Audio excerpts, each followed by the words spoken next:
guys, I have another application again where you can able to play music, and this time this is for those who are music lover, and you can download Y Music.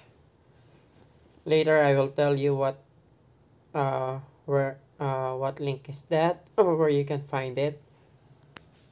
Ayan, napakaganda niya. Why? It's because you can play and just remove ads. You can play music.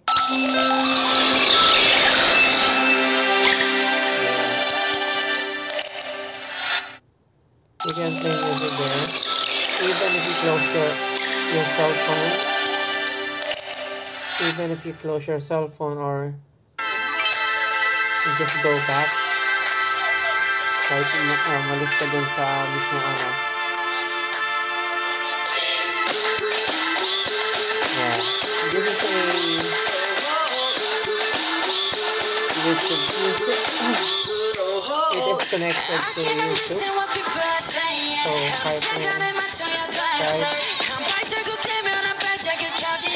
ka lalabas yan sa music player as well.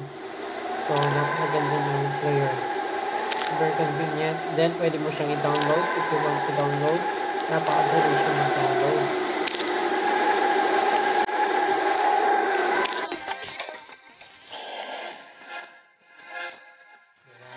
Pwede mo siyang i-download like this one. I-download mo lang siya, edit or what. You can download this.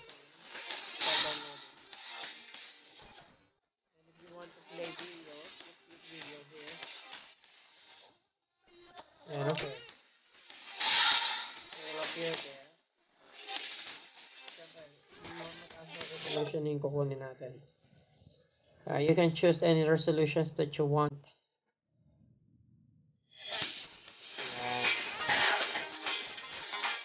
At the same time, you can close as well. Continue lang yan. Ano mo lang yan. Kaso, yun nga lang, naka-video siya. So, if you're going to play it again, pero kung gusto mo siyang configurean lang siya,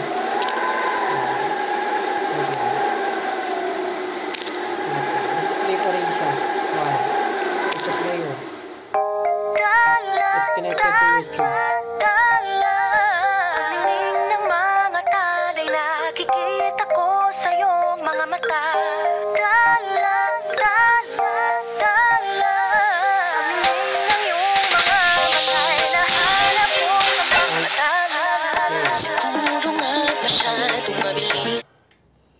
So, paano niyo mahahanap yan? Where? Hindi yan dyan. Here. Y Music Android. I will send the link later. And yun lang. It's super convenient music app for you. Enjoy music from YouTube with the smallest consume data. Ayan, imagine nyo. Ano niya, less consumable siya when it comes to data. Yan, you can play through, talagang player siya. Maganda. So, yung mga music lover dyan, ayan na, yung app na yan. It's the best sa mga, for music lovers. So, that's all. And thank you.